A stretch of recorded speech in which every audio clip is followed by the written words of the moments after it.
वंदे मातरम, जय हिंद, जय भारत मित्रों। मैं कवि सौरभ जैन सुमन चैट विद मी के इस पॉडकास्ट में आप सभी का हार्दिक अभिनंदन करता हूं, हार्दिक इस्तकबाल करता हूं।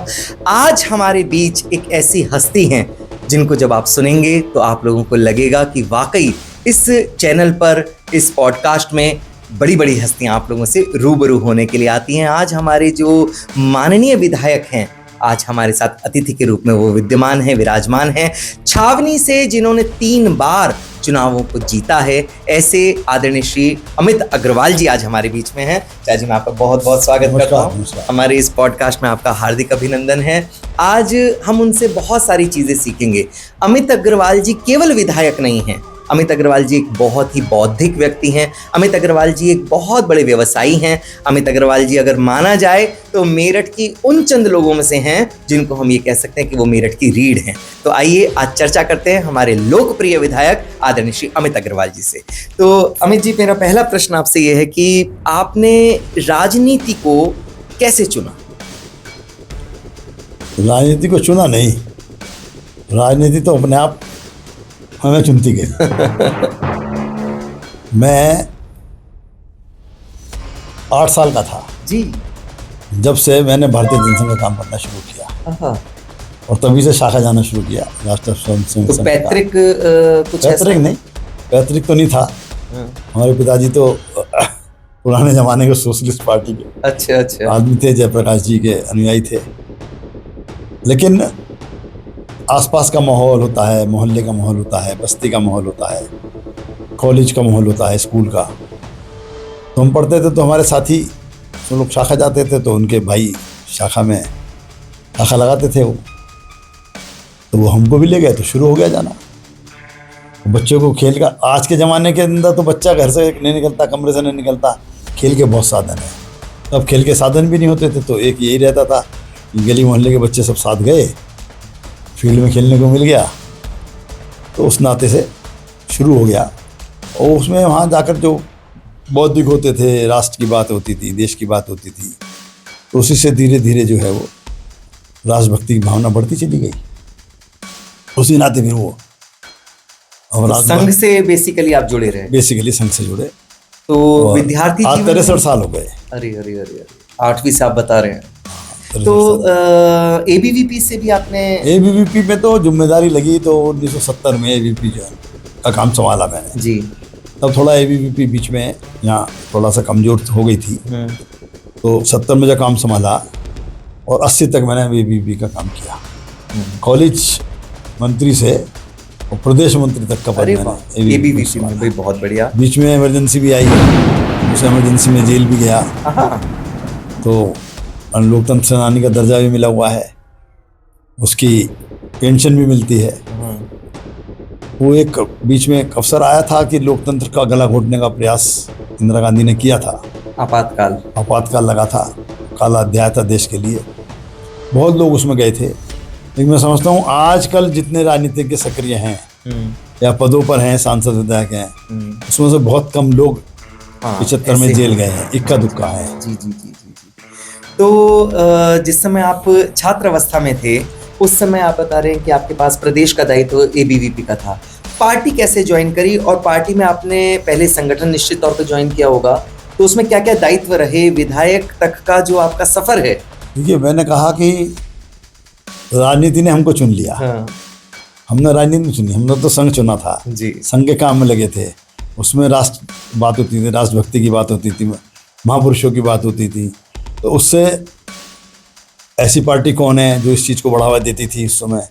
तो उस समय भारतीय जनसंघ दिखाई देती थी, तो भारतीय जनसंघ में जाना शुरू कर दिया, चुनावों में काम करना शुरू कर दिया, रैलियों में जाने लगे। वो बड़े बड़े नेता आते थे, उनका भाषण सुनने जाते थे। बलराज मधोक, अटल बिहारी वाजपेयी जी, ये सब लोग आते थे। दिल्ली से विजय मल्होत्रा आते थे, कमल सेन गुप्ता आते थे। तो ये राजनीति में कोई मेंबरशिप कटा के राजनीति का मेंबर बन के राजनीति करना वो अलग बात है, और राजनीति में स्वतः ही घुसते चले जाना काम करने के नाते से, तो राजनीति ने आपको अपना लिया अपने आप, तो जनसंघी हो गए। उसके बाद एबीवीपी की जिम्मेदारी लगी, तो पूरी ईमानदारी के साथ 10 साल सब काम छोड़कर एबीवीपी का काम किया, छात्र नेता के रूप में, छात्र संगठन के पदाधिकारी के नाते। उसके बाद मैं एक चीज हमेशा देखता रहा, अमित अग्रवाल जी को जैसे ही कोई नेता कहता है तो वो अपने आप को एकदम बचाते हैं। मैंने हमेशा देखा वो अपने आप को एक जनप्रतिनिधि के रूप में, जनसेवक के रूप में ही हमेशा देखते रहे। अगर कोई नेता कहता है तो उनको पसंद नहीं आता। ऐसा मैं गलत तो नहीं कह रहा अमित जी? देखो, नेता तो हिंदुस्तान में एक ही हुए, सुभाष क्या चंद्र बोस बात का है, नाम क्या लेता बात है। क्या बात क्या बात। और हम अपने को कहें तो उनके जैसा कुछ बन जाए, उनके जैसा वाह, कुछ कर वाह, जाए, वाह, वाह, वाह। तभी तो अपने नेता को। मैंने आज तक अपने हाथ से अपने पोस्टर पर, अपने फ्लैक्स पर, किसी मैगजीन में अपने को नेता नहीं लिखा। क्या बात क्या बात। ना छात्र के रूप में लिखा और ना मैंने विधायक के रूप में लिखा। संगठन में क्या क्या दायित्व आपने निर्वहन किए? संगठन में जब विद्यार्थी परिषद से 80 में कार्य से मुक्त हुआ, उसके बाद भारतीय जनता पार्टी का काम में लगे, तो 90 में भारतीय जनता पार्टी का मैं महामंत्री बना, महानगर महामंत्री। उससे पहले बूथ तक के काम किया है। बूथ स्तर का भी, बूथ अध्यक्ष नहीं, उससे भी नीचे का काम होता है। सबसे बड़ा काम होता है वोटर को रिक्शा में बैठाकर वोट डलवाने ले जाता है। तो हम लोग पहले पुराने जमाने वाली रिक्शा होती थी तो टप पे बैठ जाते थे, नीचे सरिये पे पैर रखे और टप पे कमर लगाई और सवारियों को उसमें बैठाया और वहां तक छोड़ी आए, फिर दूसरे को ले गए, फिर उनको ले आए, फिर वोट डलवाने के लिए। मुझको याद है कि मैंने लाला के बाजार में मोहल्ला कूचा नील है, उसकी 830 की लिस्ट थी। 830 में से 800 वोट डलवाया मैंने, गिन के। अच्छा, उस समय जिस समय आपने बेसिकली ये कार्यभार संभाला, उस समय भारतीय जनता पार्टी की स्थिति बहुत नाजुक थी भाई। उस समय अगर देखा जाए तो कांग्रेस का ही चारों तरफ बोलबाला था। उस समय मुझे याद है, क्योंकि पिताजी को भी हम लोग देखा करते थे, उस समय बड़ा मुश्किल होता था कोई चुनाव लड़ना या कुछ भी। 92 से पहले तो बहुत बुरी स्थिति थी। वो तो राम मंदिर वाला जो मुद्दा आया, तब थोड़ी सी जागृति भारतीय जनता पार्टी के लिए आई, लेकिन उससे पहले जो चेतना होनी चाहिए थी एक्चुअल में वो नहीं। देखिए, ये चेतना जिसको नेतृत्व कहते हैं, उसकी जिम्मेदारी है कि लोगों की चेतना को जगाए रखना। बच्चे को जब पढ़ना होता है तो माँ उसे जगाती रहती है, टीचर जगाते रहते हैं, सोना नहीं है पढ़ना है, सोना नहीं है पढ़ना है, कोर्स पूरा कर लो, अपना काम पूरा कर लो, उसके बाद सोना। तो जनता को भी जगाना पड़ता है। एक जागरण किया था जो स्वतंत्रता संग्राम में जिन्होंने हिस्सा लिया था, सब हमारे देश के बड़े बड़े, भगत सिंह एवं चंद्रशेखर आज़ाद रहे हों, गांधी जी रहे हों, सबका अपना अपना तरीका था आंदोलन का, आज़ादी का, लेकिन सबने जन चेतना को जगाया। आज़ादी के बाद लोगों ने सोच लिया कि हमको आज़ादी की लड़ाई लड़ी थी हमने, आज़ादी की लड़ाई मिल गई, तो इति शुरू हो गई और खरगोश की तरह दौड़ में सो गए। जो देश आज़ादी प्राप्त करने के बाद कछुए की तरह चलते रहे, उन देशों ने विश्व के अंदर प्रगति प्राप्त की, वो विकासशील देश का नाम है, विकसित देश हो गए। और हम इतना बड़ा देश होने के बाद आज़ादी के बाद सो गए। जिसको आज़ादी में सत्ता मिली थी, उनकी जिम्मेदारी थी कि वो अलग को जगाए रखते, उन्होंने उस अलग को जगाए नहीं रखा। तो आज़ादी के लगभग 4 साल बाद एक राष्ट्रवादी पार्टी का गठन हुआ, पैदा हुई राष्ट्रवादी पार्टी, जिसे भारतीय जनसंघ नाम दिया गया था। उसने उस अलग को जगाने का काम किया और वो अलग जग के वो राष्ट्र की बात, देश की बात, हिंदुत्व की बात, धर्म की बात, संस्कृति की बात, वो हिंदुत्व की बात इसलिए करती थी कि बंटवारा 47 का हुआ था, वो तो धर्म के नाम पर हुआ था। तो फिर हिंदुत्व के लिए तो ये देश छोड़ा गया था, तो फिर हिंदुत्व की बात क्यों ना करें? मुस्लिमों की बात करने वाले तो पाकिस्तान में थे, पूरे विश्व के अंदर लोग हैं। और आप देखिए, जो लोग इस बात की परवाह नहीं कर रहे हैं, आज फ्रांस और इंग्लैंड की स्थिति बहुत खराब है, वहाँ मुस्लिम एग्रेशन बढ़ता जा रहा है, इसीलिए कि वो अपने देश को सुरक्षित नहीं कर पा रहे। हमने भी सुरक्षित किया था। हमारे पुराने ज़माने में अफ़गानिस्तान से, ईरान से, तुरान से, इराक, जिसको पहले उसको पर्शिया बोलते थे, फारस से बहुत एग्रेशन हुआ। बहुत 1050 से पहले ही हमारे वहाँ आक्रांता आने लगे थे, देश हमारा गुलाम हुआ, हम उसको सहेज नहीं पाए। उस वक्त के नेतृत्व ने भी कमी की थी, जो हम उस अलग को नहीं जगा पाए, जन चेतना को नहीं जगा पाए, तो हमको गुलामी सहनी पड़ी। उसके बाद आज़ादी के बाद फिर हमको एक गुलामी कांग्रेस की सहनी पड़ी। कांग्रेस ने सोचा राज करते रहो, इन्हें सबको सुला दो, तो एक तरीके से अफीम की नशीली दवा, सुविधाओं वाली, तुष्टिकरण वाली नीतियां देकर जनता को सुला दिया हूँ कांग्रेस ने। जनसंघ आया, भारतीय जनसंघ ने उस हल्क को जगाया। अटल जी जैसे सरीखे नेता, अडवाणी जी जैसे नेता, इन लोगों ने बहुत मेहनत की है। मैंने 2 नाम तो प्रतीक रूप में लिए हैं। बहुत लोगों की साधना इसके पीछे है और उस संस्कृति को बचाना सबसे ज़रूरी है।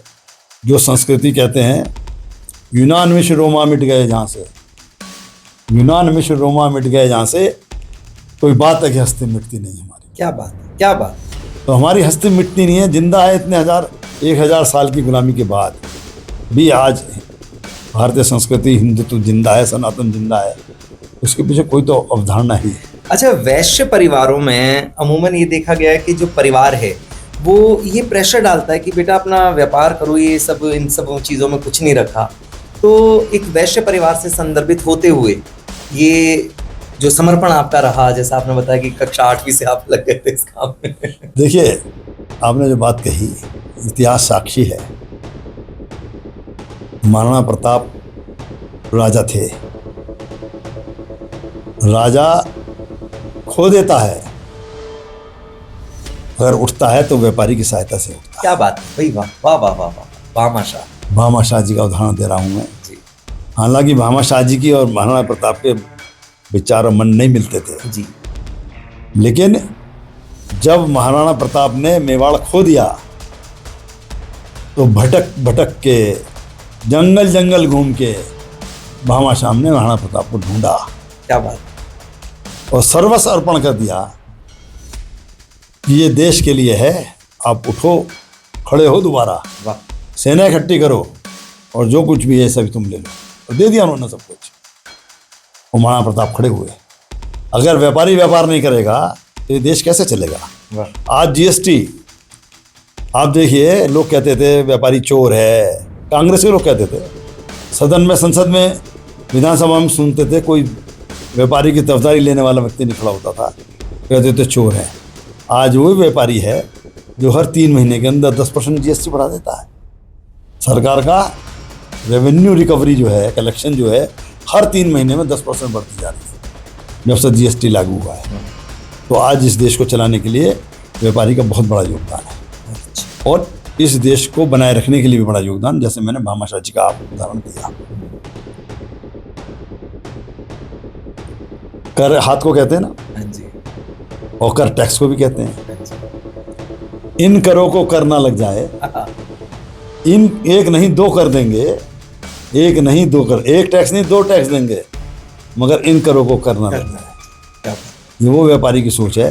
तो ये कहना कि व्यापारी कहता है कि पहले काम करो, उसके बाद जो है इस देश का समाज जो चलता है, कोई कानून नहीं था, कोई गवर्नमेंट का जियो नहीं था, कोरोना आया था, लोगों को ये नहीं पता था कि आज जो हमारे पास पैसा है वो भी शायद कल को कम पड़ने वाला है, ख़त्म हो जाएगा तो हम कहाँ से जिएंगे। तो कोई शासनादेश नहीं हुआ कि जो लोग अपने घरों को लौट रहे थे, जो लोग अपने नौकरी पर नहीं जा पा रहे थे, मजदूरी पर नहीं जा पा रहे थे, उनको खाना खिलाने का काम किसने किया?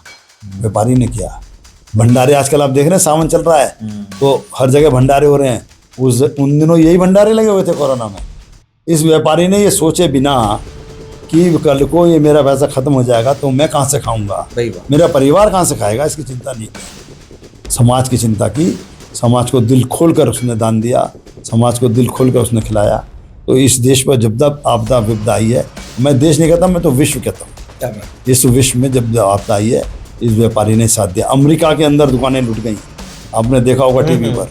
अमेरिका में स्टोर्स लूट गए, लोग उठा उठा कर भाग रहे थे। हिंदुस्तान में एक उदाहरण नहीं है दुकान लूटने का कोरोना के अंदर। तो ये यहाँ का व्यापारी है, वो कमाता अपने लालच में ज़रूर है, लेकिन आप बताइए जितने चैरिटेबल संस्थान चल रहे हैं, जितने अस्पताल चल रहे हैं, जितने होम्योपैथ अस्पताल चल रहे हैं, जितने धर्मशालाएँ हैं, किसने बनाई है? सब व्यापारी ने बनाई है। व्यापारी पर कोई सहायता के लिए जाता है या व्यापारी दान करता है तो व्यापारी ये नहीं सोचता कि मैं अपनी बैलेंस शीट तो देख लूँ, मुझे इस साल लाभ हुआ कि नहीं हुआ है। गले में हाथ डालता और कुछ न कुछ दे देता है। उसे लाभ हानि साल में अंदर अंत में क्या आएगी इसकी चिंता नहीं करता। बहुत अच्छा। तो समाज को जिंदा रखना है, हमें कोई कब्रिस्तान पर थोड़ी राज करना है, कब्रिस्तान के बीच में थोड़ी रहना है। क्या बात। रहना तो हमें समाज के बीच में है, तो इस समाज के दायित्व को भी उन्होंने अब समझा है। मैं आपको उदाहरण देता हूँ, 1 ईंट और 1 रुपए का, हाँ, महाराजा अग्रसेन का। तो वो इसलिए था, समाज के कोई भी व्यक्ति जो उनके राज में आता था वो उसको भगाते नहीं थे। हर कहते थे मेरे यहाँ का जो नागरिक है सब उनको 1 ईंट और 1 रुपया देगा। क्या बात। ईंट से अपना दुकान मकान बना लो रहने का, और रुपया जो इकट्ठा होगा उससे व्यापार कर लो। सोच बड़ी। तो ये जिसको कहते हैं ना आजकल रेकरिंग डिपॉजिट, रेकरिंग, जब दूसरे का फंक्शन होता है, दूसरा कुछ काम होता है, तो फिर वही व्यापारी जाकर वापस भी देता है। तो ये जो सिस्टम चला है समाज में, ये सिस्टम जो है वह समाज ने चलाया है, और इसी के नाते ये देश जो है जिंदा था, जिंदा है और जिंदा क्या रहेगा। बात है, वाह। अच्छा, एक चीज मैं पूछूंगा, राजनीति क्या है? राजनीति एक श्रेष्ठ व्यवसाय है या कुछ और? नहीं, राजनीति तो व्यवसाय है ही नहीं। अगर व्यापारी व्यक्ति या वैश्य व्यक्ति राजनीति छोड़कर केवल व्यवहार करे तो उससे ज़्यादा कमा सकता, ज़्यादा कमाएगा। व्यापार में तो अपना खोना पड़ता है, और राजनीति में तो अपना खोना पड़ता है। व्यापार से कमाया हुआ भी राजनीति में खोता है, खोया जाता है। तो राजनीति को व्यवसाय समझ के जो लोग काम करते हैं वो ना राष्ट्र की सेवा करते हैं, ना वो समाज की सेवा। एक बड़ा प्रश्न कई बार हम लोगों को, मतलब विपक्षियों के मुंह से सुनने में आता है कि अमित जी तो विधायक केवल जमीनों के अधिग्रहण के लिए बनते हैं। अमित अग्रवाल का मतलब है कि मेरठ के अंदर बहुत बड़ी बड़ी कॉलोनीज होना, अमित अग्रवाल का मतलब है कि बड़े बड़े भवन होना। क्या है इसके पीछे? ऐसा है, छोटी मानसिकता जिन लोगों की होती है, राजनीतिक दुष्प्रचार, या जो हमें अपना प्रतिनिधि समझते हैं, हम तो किसी को अपना प्रतिनिधि समझते नहीं, तो वो इस तरह के शगुफे छोड़ते रहते हैं। इनको शगुफा कहते हैं। शगुफे छोड़ते रहते हैं। व्यापार तो मैं 1983 से कर रहा हूँ जमीनों का।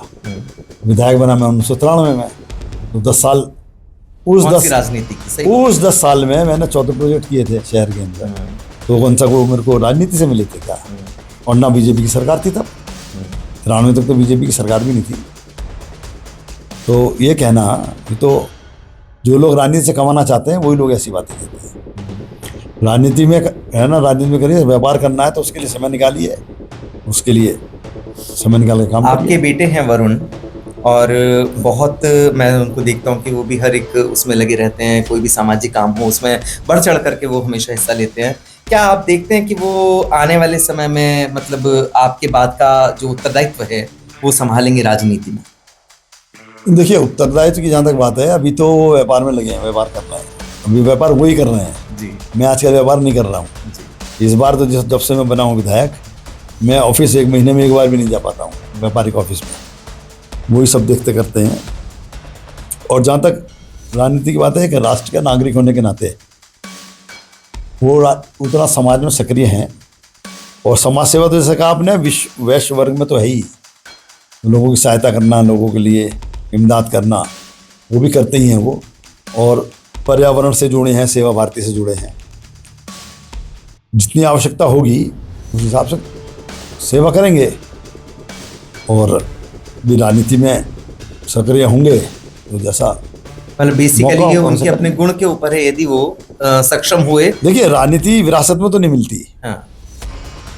मेरे को तो विरासत में नहीं मिली, मेरे को तो अपने काम करने से मिली। मेरे पिताजी तो कोई राजनीति में किसी पद पे थे नहीं, तो ये मेरे को मिली तो अपने काम करने से मिली, और वरुण को मिलेगी तो अपने काम करने से मिलेगी। क्या बात। मेरे कहने से कि वो विधायक का बेटा है, वाह। तो बीजेपी में तो ये चलता भी नहीं है, भाजपा में तो। आप तो गिले सत्यप्रकाश जी का परिवार है, तो उनके सत्यप्रकाश जी तो 20 साल विधायक रहे हैं, 4 बार विधायक रहे हैं। उनके परिवार में से कोई आया क्या? नहीं।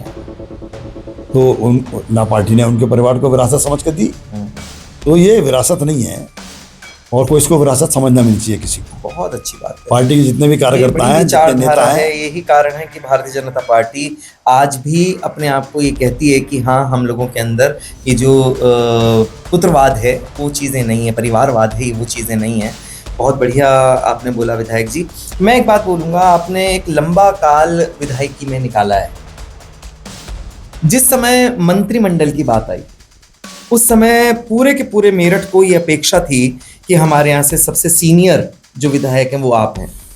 तो मंत्रिमंडल निश्चित तौर पर मतलब जो आकलन था सबका, वो ये था, जनता का जो आकलन था वो ये था कि आपके पास आना चाहिए मंत्री का दायित्व। देखिए, संगठन चलाने के लिए सरकार संगठन को मजबूत करने के लिए और मजबूत चलाने के लिए एक माध्यम हमारा ये है कि हम पार्टी के लोग सरकार के माध्यम से जनता की सेवा करना चाहते हैं, जनता की सेवा करते हैं।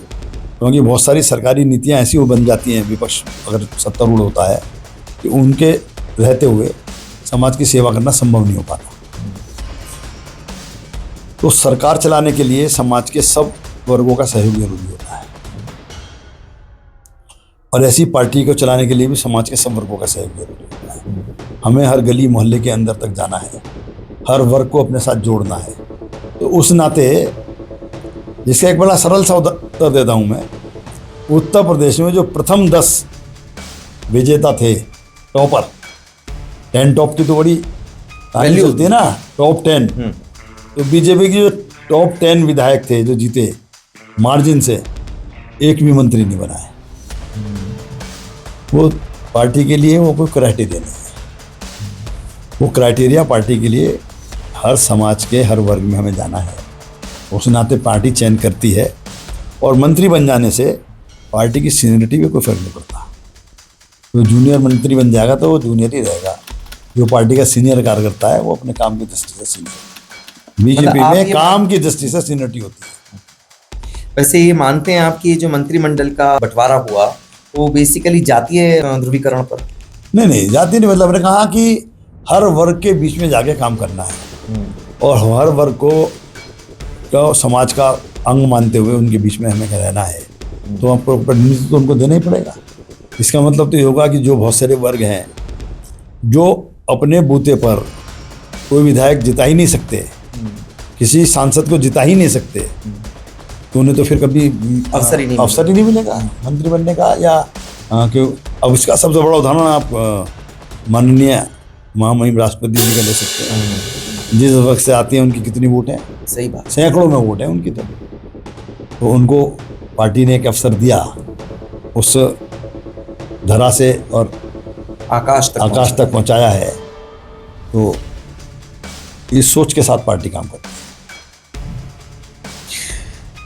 एक चीज मैंने महसूस की, क्योंकि मैं स्वयं छावनी का एक नागरिक हूं, जिस समय आप विधायक नहीं भी थे उस समय मैंने खुद ये देखा कि पूरे दिन आपके फोन कॉल्स ऐसे ही आते थे जैसे किसी बड़े विधायक के आते हों।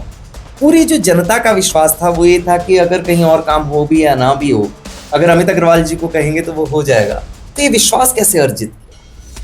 देखिए, पार्टी का काम करते करते पार्टी के कार्यकर्ताओं के बीच में हम रहेंगे, उनको अपना परिवार मानेंगे, उनकी कठिनाई को हम समझेंगे और उसको करेंगे। तो ये तो व्यक्तिगत उन लोगों का अनुभव है जिनकी आप बात कर रहे हैं, जनता के लोगों की। तो जहाँ काम होता है आदमी वहीं जाता है। देखिए, जहाँ पानी होता है प्यासा तो वहीं जाएगा, तो पानी उसको मिल जाएगा। और लेकिन ये विश्वास अर्जित करना, क्योंकि ये टाइम, जितना मैंने टाइम स्पेंड किया है कार्यकर्ताओं के बीच में, जनता के बीच में, आज 63 साल हो गए, तो उसी में तो विश्वास जमता है लोगों का कि हम कहेंगे तो काम हो जाएगा। एक आप देखते हैं ना कि मृग मरीचिका होती है, दूर से सड़क पर भी पानी दिखाई देता है जब आप गाड़ी ड्राइव करते हैं, लेकिन होता नहीं। और हिरन को भी दिखाई देता है, वो हिरन दौड़ दौड़ के उसके पीछे जो है अपना जान दे देता है, लेकिन पानी नहीं मिलता उसको। तो राजनीति में बहुत मृग मरीचिकाएँ हैं, तो लोग उसके झांसे में नहीं आते हैं, तो अच्छी बात है कि वो सही जहाँ पानी मिलता है वहीं आते हैं आपके अनुसार। अच्छा, मैं एक चीज़ पूछता हूँ, छावनी क्षेत्र के आप विधायक रहे, तो लगभग 10.5 साल आपने अभी सेवाएं दी हैं। छावनी क्षेत्र जिस पर अधीनस्थ है आर्मी, वहां पर काम करने में निश्चित तौर पर दिक्कतें आती हैं। जनता को किस तरीके से संतुष्ट रख पाते हैं? छावनी में काम करना, कोई मकान का निर्माण नहीं करा सकते, बहुत सारी ऐसी पाबंदियां हैं जो निश्चित रूप से आपकी बात ठीक है। छावनी क्षेत्र पर पूरा कंट्रोल आर्मी का है, रक्षा मंत्रालय का है, और उसका जो सिविल एरिया है जहां नागरिक रहते हैं, ये वर्ड आर्मी में चलता है, सिविलियन आर्मी में चलता है शब्द, तो जहाँ पर लोग रहते हैं, जो आवासीय क्षेत्र हैं, उनके प्रशासन के लिए उन्होंने छावनी परिषद बोर्ड का गठन कराया हुआ है। और 11 छावनी हैं उत्तर प्रदेश में, उसमें चुनाव कराते थे, उसमें मेंबर्स होते थे, मेंबर्स वहाँ के व्यवस्था को देखते थे, करते थे। और एक अधिशासी अधिकारी होता है, इसको CEO बोलते हैं, कैंटोनमेंट एग्जीक्यूटिव ऑफिसर, वो उस काम को देखता है और उसका अध्यक्ष ब्रिगेडियरी होता है। उसके ऊपर GOC इंचार्ज हो गया, अब पश्चिम क्षेत्र का जो हमारा ये है, तो पूरा कंट्रोल GOC का होता है। GOC और ब्रिगेडियर के अंडर में एक और अधिकारी आता है, इसको बोलते हैं DEO, डिफेंस एस्टेट ऑफिसर। तो ये छावनी में मिक्स है, कुछ बंगलों का प्रशासन DO के पास है, कुछ बंगलों का प्रशासन CO के पास है, और सिविल एरिया का CO के पास है। उन्होंने एक लैंड क्लासिफिकेशन अपना कर रखा है, A1, A2, A3, B1, B2, B3, C1, C2, C3, 4। उन्होंने अपना क्लासिफिकेशन करके उस भूमि को ऐसे बांट रखा है। तो जो सिविलियंस के प्रयोग में आती है उसको वो कैंट बोर्ड को उसका प्रशासन उन्होंने दे रखा है। निश्चित रूप से बहुत सारी चीज़ों के बारे में, बहुत सड़कों का मेंटेनेंस या ओनरशिप जो है वो DO के पास है, उसको MES उसको बनाता है। उसके लिए बहुत हमें परेशानी होती है, बहुत दिक्कत होती है, यानी कि विधायक नीति से भी नहीं बनवा पाते हैं। मना कर देता है ब्रिगेडियर कि हम अपने पैसे से बनाएंगे, और जब पैसा होगा तब बनाएंगे। और हमने कोशिश करके 3.5 साल के अंदर 2-3 सड़कें रह गई हैं, बाकी सब सड़कें छावनी की जो टूटी पड़ी थी वो सब सड़कों को बनवा दिया। बेसिकली आप ये महसूस करते हैं कि अपेक्षाकृत जो और क्षेत्र हैं वहाँ की विधायकी छावनी क्षेत्र से सहज और सरल होती है। हाँ, जनता की घटनाएं जो छावनी क्षेत्र की हमारे 70,000 की जनसंख्या है आर्मी को छोड़कर, उनके लिए तो बड़ा कठिनाई भरा जीवन है। आपने मकानों की बात की, मकान नहीं बना सकते, मकान को निर्माण नहीं कर सकते हैं। ये नियम इसलिए बने थे कि अंग्रेजों को ये पता था कि हमें यहाँ रहना नहीं है। बंगले भी आपने देखे होंगे, उसके पीछे 2 कारण थे। वो कच्चे बंगले बनाते थे, कच्ची ईंटों के बनाते थे, पक्की ईंटों के बंगले नहीं है, सब निर्माण कच्ची ईंटों का है। वो इसलिए होता था कि एक तो ठंडे रहते थे मौसम के हिसाब से, और दूसरा उसको स्थायी नहीं बनाना था उनको। ये जितनी भूमि थी, ये भूमि कहीं एक्वायर तो हुई नहीं थी। ये भूमि जितनी है आर्मी के पास, ये नागरिकों की भूमि है जो उन्होंने किराए पर ली थी। समय बीत गया, 1803 में मेरठ का कैंट बना था। ईस्ट इंडिया कंपनी ने ज़मीन ली थी किराए पर, मासिक भत्ता बोलते थे उसको। उसके बाद 1859 में जब ब्रिटिश क्राउन आया, विक्टोरिया का राज आया, तब दूसरा कैंट बना। मेरठ में 2 कैंट हैं, मेरठ कैंट और मेरठ न्यू कैंट।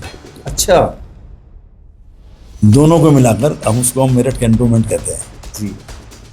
तो उसमें उनको मालूम था कि ये हम यहाँ पर परमानेंटली नहीं है। उन्होंने हर निर्माण कच्चा बनाया। तो जो सिविलियंस के भी मकान हैं वो भी कच्चे, उनके भी नियम ऐसे बनाए हैं कि आप उसको परमानेंट नहीं कर सकते, क्योंकि वो जमीन ही किराए की थी उनकी। अच्छा, अब जो ये चीज़ सुनने में आती है बार बार कि इसको MDA के पास लेकर के जा रहे हैं, एक जो रिहायशी इलाका है। नहीं, नगर निगम को ट्रांसफ़र करने की बात है। उसके अंदर उन्होंने पहले तो ये मांगा कि साहब इसका पैसा लेंगे हम आपसे। 65 अरब रुपए का उन्होंने मेरठ का हिसाब बना के दे दिया।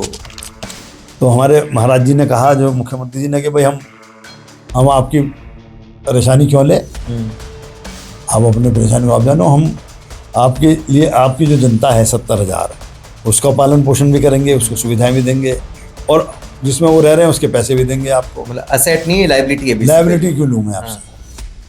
पैसे भी दूँ। लाइबिलिटी कोई भी व्यक्ति परचेस करेगा तो एसेट परचेस करेगा ना। अब लाइबिलिटी परचेस करवा रहे हैं। तो उसके ऊपर मुझको लगा, तो मैंने एक बड़ी स्टडी की उसमें जी, जो मेरा अपना एक्सपीरियंस, अपनी जानकारी, उसके हिसाब से मैंने एक बुक लिखी 97 पेजेस की। उसमें मैंने वो सारे आधार दिए हैं कि वो ज़मीन आर्मी की नहीं, वो ज़मीन यूपी गवर्नमेंट की ही है जी। सारा आर्मी एरिया यूपी गवर्नमेंट ने कलेक्ट करके लोगों से किराए पर लेकर और आर्मी को दी है। और ये पुरानी परंपरा चल रही है कि सेंट्रल कुछ भी बनाता है तो वो स्टेट से कहता है जमीन आप दो। जैसे अभी हवाई अड्डे की आप बात चल रहे हैं, बराबर महाराज जी से बात होती है तो महाराज जी जमीन देनी पड़ी। अभी कुछ जमीन रह रही थी, वो जमीन का भी ट्रांसफ़र किया है। हवाई अड्डा तो बनेगा, सेंट्रल गवर्नमेंट जमीन देगी स्टेट गवर्नमेंट। अभी हमारे यहाँ एक अस्पताल का शिलान्यास हुआ है अंकरखेड़े में, उसकी ज़मीन भी स्टेट गवर्नमेंट ने दी है। तो कोई भी सेंट्रल गवर्नमेंट का योजना आएगी तो उसकी ज़मीन जो है स्टेट गवर्नमेंट वो स्टेट गवर्नमेंट को ही देनी पड़ेगी। तो जब ये सेना का एस्टेब्लिशमेंट हुआ तब भी ज़मीन स्टेट गवर्नमेंट नहीं दी है। तो यही लिखा है मैंने उसके अंदर कि ये ज़मीन ही स्टेट गवर्नमेंट की मूल है। स्वामी स्टेट हो गया। आपसे इतना नहीं संभल रहा है तो उतना हिस्सा वापस दे दो, और बाकी वापस दे दो। आप हमें ग्रांट नहीं कर रहे हैं, वापस दे दो, और बाकी चीज़ आप एंजॉय करते आ रहे हो। तो आर्मी उसकी ऑक्यूपेंट है, ओनर नहीं है। ऑनर ऑक्यूपेंट है। तो ये अब ये मामला वहाँ सुलझेगा। ये मामला वहाँ स्टडी में है कि हमने किताब में क्या लिख दिया, उसका क्या आधार है, उसके बाद ही कुछ बातें तय होंगी कि वो कैंट के लोग। छावनी क्षेत्र में एक बहुत बड़ी समस्या है, कोई पुल निर्माण नहीं हो पाता। वो बोलते हैं कि भाई यहाँ से हम लोगों की सुरक्षा में दिक्कत आ रही है। पीछे एक ब्रिगेडियर सर आए थे, उन्होंने तो कई सारे मार्ग ही अवरुद्ध कर दिए थे। उन मार्ग के बीच में दीवारें खड़ी करी और टोटल आने जाने के जो रास्ते, मूल रास्ते थे, वो बंद किए। अब मैं विधायक नहीं था उन दिनों, मेरे समय में भी 2002 से पहले 2-3 प्रयास हुए थे। एक प्रयास हुआ था लाला महमदपुर को सड़क जाती है फाजिलपुर से, वो उन्होंने बंद करने का प्रयास किया था, वो मैंने बंद नहीं होने दी थी। और कसूरी खेड़े वाला भी प्रयास किया था बंद करने का, वो भी मैंने नहीं बंद होने दी थी। कई जगह मैंने बंद नहीं होने दी। लेकिन जब मैं विधायक नहीं रहा तो वो उसमें सफल हो गए। कसूरी खेड़े वाला उन्होंने बंद कर लिया और उससे बहुत दिक्कत है, ग्रामीण क्षेत्र के लोगों को बहुत दिक्कत है। वो माल रोड तक आते थे, वहाँ पुराना रास्ता है, आप कोई चीज़ एक्वायर भी करते हैं तो रास्ता नहीं बंद कर सकते आप। लेकिन उन्होंने सेना के सिक्योरिटी की, गोपनीयता की दुहाई देकर उसके आधार पर कर दिया। तो ये दिक्कत तो आती है, अभी भी एक दिक्कत आ रही है कि एक रेलवे लाइन है जो, तो उसमें रोटा रोड वाला पुल जो बना है रेलवे फ्लाईओवर, उससे और कंकरहेड़ के बीच में 4 क्रॉसिंग और हैं। 3 क्रॉसिंग पे तो उन्होंने एनओसी दे दी है, तो हम अंडरपास उसके अंदर पास हो गया है। अंडरपास बन गया, अंडरपास पास हो गया है। लेकिन एक डिस्टिलरी का फाटक है जो कंकरहेड़ को जोड़ता है, जी बिल्कुल, कैंट स्टेशन के बिल्कुल पहले दक्षिण में, उस पर एनओसी नहीं दे रहे। हम उसको फ्लाईओवर बनवाना चाहते हैं उस पर। अभी मैंने उस दिन मुख्यमंत्री जी को लिख के दिया है उस पर फ्लाईओवर बनवा दिया जाए। फ्लाईओवर के ऊपर लगभग सैंक्शन की स्थिति में है, लेकिन एनओसी नहीं मिलेगी तो कैसे बनेगा। वो कहते था हमारी गोपनीयता भंग होगी। अब गोपनीयता तो गूगल के हाथ में है। सही बात है, ये भ्रम है कि कोई पुल के ऊपर खड़ा होकर के आपकी गोपनीयता देखेगा। पुल के ऊपर खड़े होकर फोटो खींच दी किसी ने अभी और वो वायरल कर दी, उसी से मिलिट्री में चिंता हो गई। अब बताइए, अब आप ड्रोन रोक लीजिए, बताइए। ड्रोन सारे में घूम रहा है। सैटेलाइट्स इस समय ऐसी हैं जो 10 किलोमीटर नीचे का देख पा रही हैं, वो वहां से गोपनीयता नहीं जाएगी। नहीं, और अब तो थल की लड़ाई रह भी नहीं गई है। अब तो आपने देखा जो हमने पेनिट्रेट करके ऑपरेशन सिंदूर किया है, उसमें तो हमने कहाँ बैठ के किया है, कहीं बाहर थोड़ी खड़े कर होने की जरूरत है। हमने उनके घर के अंदर मारा, सटीक निशाने पर मारा। अमेरिका ने उसको मारा था, ओसामा बिन लादेन को, कैसे देखिए, तो कहाँ बैठ के कहाँ मारा था। तो आज की तारीख में कोई छत से कुछ देख लेगा, मतलब वही तो पुराने जमाने की बात हो गई। तो इसलिए हमने उनसे कहा ब्रिगेडियर साहब से कि देखिए आपके भी ट्रक आते हैं, आपका मटेरियल आता है, आपका कैंटीन का सामान आता है, 510 वर्कशॉप का जो हमारी बोफर्स तोप की मरम्मत का कारखाना है उसका सामान आता है, तो आपके ट्रक को भी, आपके मूवमेंट को भी तो आसानी हो जाएगी। तो अभी विचाराधीन है, देखिए मिल जाएगा, उम्मीद तो है। क्या क्या भविष्य की परियोजनाएं ऐसी हैं जो आपको लगता है कि अब समय आ गया उनको मूर्त रूप देने का, और जिन पर चर्चाएं चल रही हैं? अब देखिए कि इसमें कहने में हमको कोई गुरेज नहीं है कि अब तक पश्चिम उत्तर प्रदेश को कुछ नहीं मिलता था। हम्म, पश्चिम उत्तर प्रदेश पूरे प्रदेश के लिए कमा के देता है।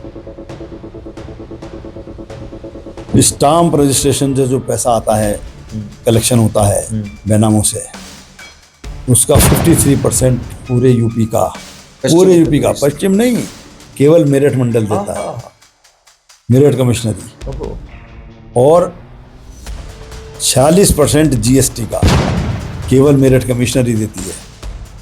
मैं अकेले मेरठ कमिश्नरी की बात कर रहा हूँ, पश्चिम की बात करेंगे तो बहुत आगे निकल जाएंगे। और लगभग 75% पूरा बिजली का जितना भी आय है पश्चिम उत्तर प्रदेश देता है। अभी तो दो पूर्वांचल और पश्चिमांचल, नहीं, पूर्वांचल और मध्यांचल दो को वो प्राइवेटाइजेशन करने जा रहे हैं। लाइन लॉसेस भी उधर जाते हैं। तो हर चीज़ में रेवेन्यू में मेरठ मंडल और पश्चिम उत्तर प्रदेश आगे है। लेकिन जब हम पहली बार विधायक बने तो हमने देखा कि बुंदेलखंड निधि होती थी, पूर्वांचल निधि होती थी विकास के लिए, उत्तराखंड निधि होती थी, उत्तरांचल भी था तब हमारे साथ, पश्चिमांचल निधि नहीं होती थी। तो हम लोगों को पैसा बहुत कम मिलता था। लेकिन मैं पश्चिम उत्तर प्रदेश की जनता की बड़ी धन्यवाद दूंगा, साधुवाद भी दूंगा, उनको बधाई भी दूंगा कि वो प्रगति के राह पर हैं, प्रगति के रास्ते में, उनके मन में प्रगति है और कुछ करने की तमन्ना है देश के लिए। तो जितना कुछ विकास हुआ था यहाँ अब तक, वो अपने ही बूते पर हुआ था। लेकिन अब जब से महाराज जी आए हैं, उन्होंने मेरठ की ओर देखा है, पश्चिम की ओर देखा है। और हम तो कभी एक पुल मांगते थे, कभी दो पुल मांगते थे, कभी फ्लाईओवर मांगते थे। तो उन्होंने कहा तुम रोज कभी कोई मांगता है, कभी कोई मांगता है, एक्सप्रेस वे लो। तो हम सबको मिला के एक योजना बनाओ, इंटीग्रेटेड डेवलपमेंट प्लान। तो बात शुरू हुई थी 12-13 हज़ार करोड़ से। अभी फाइनल जो ड्राफ्ट बना है 19,000 करोड़ बना है। उसमें सब योजनाएं, मेरठ जिले की बात कर रहा हूँ। अभी पुनः बैठक ली थी, 5778 करोड़ का, 5778 करोड़ का मेरठ मंडल का पीडब्ल्यूडी का प्रस्ताव है। अरे वाह। जिसमें से 1773 करोड़ का अकेले मेरठ जिले का है, और जिसमें से 1058 करोड़ का केवल मेरठ कैंट का मेरे द्वारा। वाह वाह वाह वाह वाह वाह। तो इसके लिए तो 1/5 मान लो आप कि 1/5 पूरे मंडल का केवल एक विधानसभा दे रही है। तो कैंट में कितनी तरक्की हो, आवश्यकता है कि वो अगर हमको मिल जाएगा तो निश्चित रूप से एक बूम होगा हमारे लिए। और ट्रैफिक व्यवस्था यहाँ की, यहाँ जनता की सुविधाएं, जनता को रहने के साधन, यातायात के साधन बहुत अच्छे हो गए। चलिए, तो बहुत एक शुभ सी सूचना है हमारे मेरठ वासियों के लिए। बहुत दिन से हम लगे थे रिंग रोड के लिए। हाँ। और जब मैं पहले विधायक था 96 से 2002 के बीच के, तभी प्लानिंग बनाई थी हमने, रिंग रोड कैसे बने, कितनी है। मैं आपको बताऊं कि पेरिस की रिंग रोड 30 किलोमीटर की है जी, और हमारी रिंग रोड बैठ रही 51 किलोमीटर। मेरठ की। मेरठ। अरे बाबा जी। तो उसमें से कुछ मिसिंग लिंक्स हैं। हाँ। जिसको पूरा नहीं कर पा रहे थे, तो उन्हें पूरा योजना दी थी। तो उसका आधा हिस्सा तो पड़ता है दक्षिण विधानसभा में जी। दक्षिण से शुरू होता है, दक्षिण में खत्म होता है। और आधा हिस्सा पड़ता है जो कैंट से शुरू होता है और दक्षिण में खत्म होता है, गढ़ रोड पर। तो दोनों योजनाएं बना के दी थी। दोनों योजना उन्होंने स्वीकार कर ली। एक योजना में तो 378 करोड़ रुपए दक्षिण में, और 2 रेलवे लाइन आ रही हैं, दोनों पर फ्लाईओवर बनेगा और ब्रिजेस बनेंगे। और हमने दिए लैंड 164-60 करोड़ तो लैंड एक्विजिशन में लग रहा है। और दूसरी 14 किलोमीटर की हमने नॉर्थ की दी है, वो दी हमने आबू नाला प्रथम कहलाता है, जो रुड़की रोड से क्रॉस करते हुए, डिफेंस कॉलोनी से क्रॉस करते हुए काली नदी में मिलता है, उसकी दोनों तरफ पटरी पर। तो उसमें लैंड कंपोनेंट 0 है, लैंड का इशू नहीं है। तो वो दोनों बातें उन्होंने मान ली हैं और लगभग 500 करोड़ रुपए का उन्होंने आकलन किया, तो वो घोषणा कर गए। भाई वाह। नई टाउनशिप के समय में घोषणा उन्होंने कर दी कि रिंग रोड हम आपको ये देंगे, दे रहे हैं। बहुत बड़ा अचीवमेंट है मेरठ के लिए, क्योंकि बाहर की बार सारा ट्रैफिक निकल जाएगा। एक मैंने लगभग 250 करोड़ का योजना दी है बेगम पुल से और सूरजकुंड पुल तक, यानी कि जेल चुंगी वाली सड़क तक, 3.25 किलोमीटर की जी एलिवेटेड रोड की। उसमें भी लैंड का एक्विजिशन नहीं है। आबू नाला सेकंड के ऊपर ही वो बन जाएगी, तो सारा ट्रैफिक शहर के अंदर जाएगा ही नहीं। सारा ट्रैफिक बाहर की बाहर हापुड़ की तरफ और गढ़ रोड की तरफ ट्रांसफर हो जाएगा यूनिवर्सिटी रोड के माध्यम से। 4 फ्लाईओवर हमने मांगे हैं, उसमें वो 4 फ्लाईओवर ही हमारे जो हैं वो लगभग 83 करोड़ के हैं। एक कमिश्नरी चौराहे पर मांगा है, एक जेल चुंगी चौराहे पर मांगा है, एक माल रोड चौराहे पर मांगा है, रेलवे ओवरब्रिज भी मांगे हैं हमने जी। तो सब मिलाकर तो बड़ी योजना है। ये मान करके चलें कि डबल इंजन की जो सरकार है उसके बहुत सारे लाभ हैं। और ये बहुत सारे लाभ इसलिए हैं कि 1984 में मेरठ के लिए एनसीआर की प्लानिंग हुई थी जी, दिल्ली के लिए जी, और उसके चारों तरफ का 60-50 या एरियल डिस्टेंस 50 किलोमीटर मान लें आप, उसका जितना क्षेत्र आता था उसको उन्होंने एनसीआर में लिया था। योजनाएं बनी रह गई इंदिरा गांधी के ज़माने में जी, कोई काम उस पर नहीं हुआ आज तक। उसमें ही प्लानिंग थी एनसीआर दिल्ली मेरठ एक्सप्रेसवे की, जो गंग नहर की तरफ से जाना था, वो मोदी जी ने उसको मूर्त रूप दिया। और दिल्ली मेरठ एक नारा था, दिल्ली अब दूर नहीं, जब 1857 की क्रांति में लगता था वो नारा। लेकिन आपको भी मालूम है कि जाते थे तो 4-4 घंटे लगते थे, 3.5 घंटे लगते थे एयरपोर्ट जाने का, मतलब 70 किलोमीटर 6 घंटे लगते थे। और अब समय से पहले हम लोग पहुंच जाते हैं एयरपोर्ट 1.5 घंटे में पहुंचते। तो वो हमको केंद्र सरकार ने, प्रदेश सरकार ने 36,000 करोड़ रुपए का हमको ये सौगात मिली है। 36,000 करोड़ रुपए लगा इसके अंदर। अब बस मेरठ साउथ तक तो चल ही रहा है मोदीपुर से, अब वो बेगमपुर तक और सिवाया टोल प्लाजा तक आने वाला है। तो जिस दिन अभी 2-4 महीने में जब चालू हो जाएगा तो मेरठ की जनता को बहुत लाभ मिल जाएगा। रैपिड रेल एक बड़ा प्रोजेक्ट है, एशिया का पहला प्रोजेक्ट है जिस पर एक कॉमन पटरी पर 2 तरह की ट्रेन चलेगी, रैपिड रेल और मेट्रो जो इंटरनल सिटी में मेट्रो चलेगी और दिल्ली से रैपिड उसको कनेक्ट करेगी।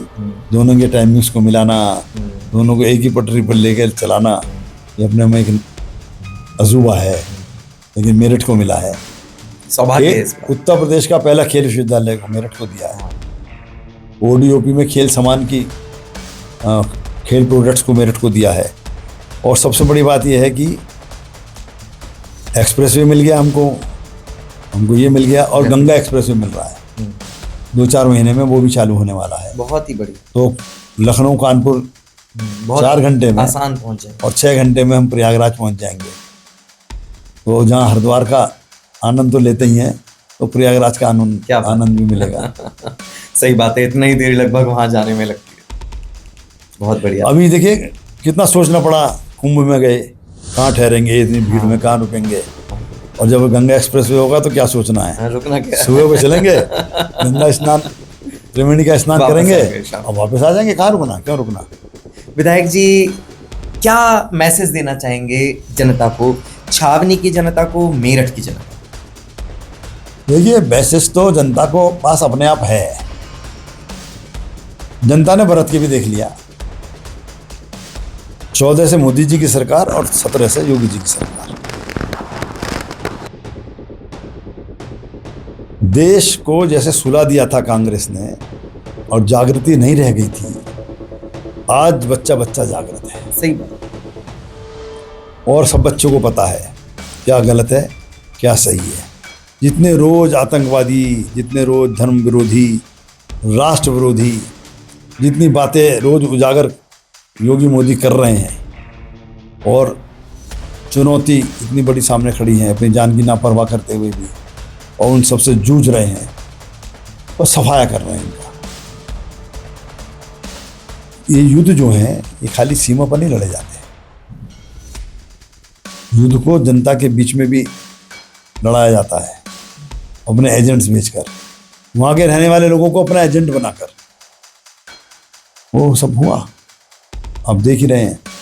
छंगुर जी महाराज का अपना नाम सुना है, चंगुर बाबा। तहस नहस कर दिया, सब खत्म। कितना बड़ा साम्राज्य इकट्ठा किया था उसने, और यहीं के लोगों को बेला फंसा के, यहीं लोगों को धोखा देकर।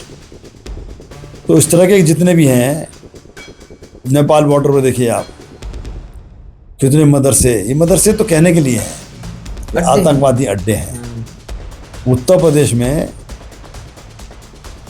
8,000 मदरसों को कांग्रेस के ज़माने में, सपा के ज़माने में अस्थायी मान्यता दे दी गई, एक सिंपल 5 रुपए के कागज़ के एफिडेविट पर, कि हम इन मानकों को पूरा कर लेंगे और हम हो गए, हमें मदरसा चलाने की इजाज़त दी जाए। मोदी योगी ने कहा भाई मदरसे को हम बंद नहीं करेंगे, लेकिन इसके अंदर आधुनिक पढ़ाई कराएंगे, उसको बच्चों को कंप्यूटर की शिक्षा भी देंगे। अब वो तो कंप्यूटर की शिक्षा देना नहीं चाहते, वो तो अली बे ते ऐसे झुका झुका पढ़ते हैं, आपने देखा होगा। दोस्तों की फोटो आती हैं तो बच्चे झूलते रहते हैं। तो उनको आधुनिकता से जोड़ना, इन्वेंशन से जोड़ना, नया भारत क्या है, नई दुनिया क्या है, उससे जोड़ना, उसका हम लोग प्रयास कर रहे हैं।